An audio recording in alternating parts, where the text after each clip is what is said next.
And here we are, a couple more weeks in the Gospel of John. We're still in the 6th chapter of John. And it's been going on. And there is a lot of repetition. And even in what I just read, there's a lot of repetition, right? I guess it must be important.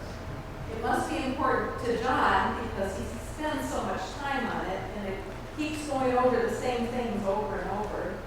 Maybe it's important, maybe it's just so shocking that it takes repetition to get it into our heads.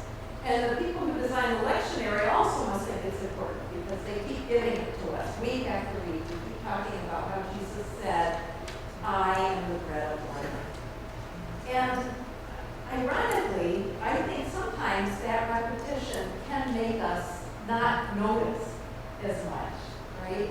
We are so used to, I think, knowing that Jesus is the bread of life and that communion is Jesus' body and blood, that we kind of forget what he's really saying. That it's kind of shocking what Jesus is saying. It's kind of shocking to think about eating flesh and drinking blood. When Oceana, another Oceana story, I'm sorry, but when she was pretty small, we were in church up in Detour, Michigan, way up in the Upper Peninsula, and the bishop, then Bishop Jim Kelsey, was there presiding. So I was with Oceana in the congregation, and she was probably 4 or 5. I had her in my arms, and as we're watching him preside at communion, I'm wanting her to pay attention and notice what's happening and help her. And he holds up the host, and I say, what's that? And she says, that's bread. That's right. And then he holds up the cup, and I said, what's that? She said, it's the blood. Ew! Yeah, ew, right? We say those words, and we're so used to them, we don't notice. I remember watching the film Gandhi when it came out, I don't know when, many, many years ago. And there's a scene where they're on the train and some people are talking to some Christians, I think, and they're pointing out how they know a lot about Christianity and that Christians are cannibals, right? Because they're eating flesh and they're drinking blood. And I remember thinking, it just so shocked me and surprised me, but it shouldn't, right? Not if I'm really paying attention. What Jesus says is shocking. And of course it's metaphorical. Of course he's speaking in metaphors. But it still is, especially in a culture where you don't drink the blood, right? You do not make blood soup or blood sausage. That is the lifeblood, and it's not to be consumed. So I think there's something that Jesus is doing that is really trying to get attention and trying to say something very, very deep. And so, what is it?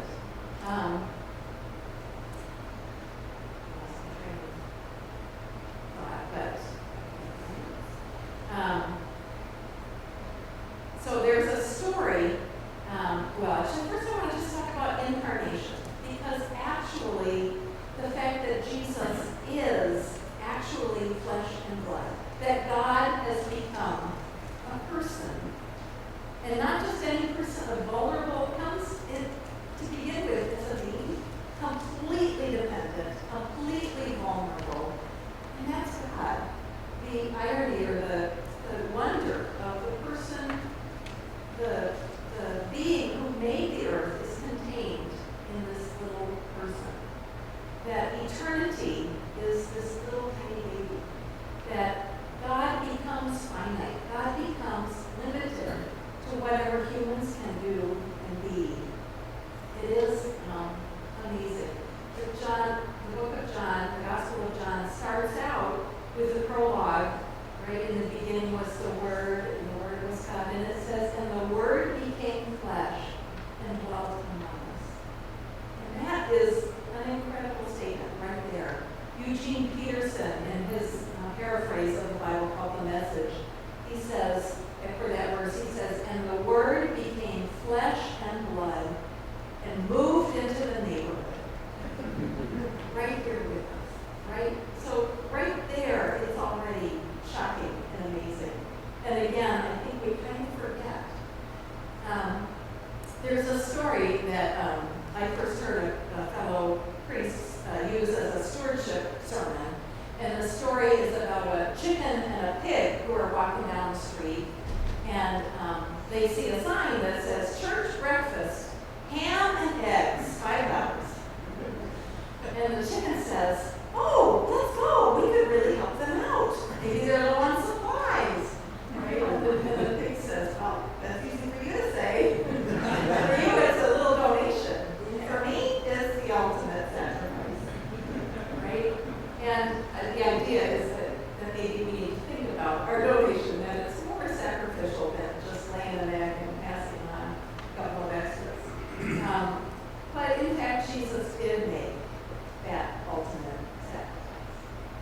And what Jesus is offering is beyond an invitation to be a little bit connected, not to just walk alongside, but to become full commitment, to become fully engaged, to take Jesus into our own lives, and to let that make a difference in who we have become, in who we are, in who we will be. It's a full intimacy, a full sharing, a full connection. And that is a remarkable invitation, and one that we take up on every Sunday. And I hope that we don't become so used to it that we forget what it means and how important it is. There's a song that we sing sometimes during our liturgy. I think we're coming back to it in 2 or 3 weeks. "Let us be bread, blessed by the Lord, broken and shared life for the world. Let us be wine, love freely poured. Let us be wine for the Lord." And that's our claiming, not only that we are taking full partnership with Jesus, full connection, but we ourselves are trying to be that. We ourselves are willing to be that. For the world, for one another, let us be bread, broken and shared. I came across a quote that I'm just going to end with. It's by Richard Rohr. I'm just going to read it twice, because Richard Rohr says, "God invites us into a covenant where by the power of the Spirit we can choose to allow our hearts to break, and then take the pieces, our lives, our goods, our love, our privileges, and share it all like a broken loaf of communion bread." God invites us into a covenant where by the power of the Spirit we can choose to allow our hearts to break, and then take up those pieces, our lives, our goods, our love, our privileges, and share it all like a broken loaf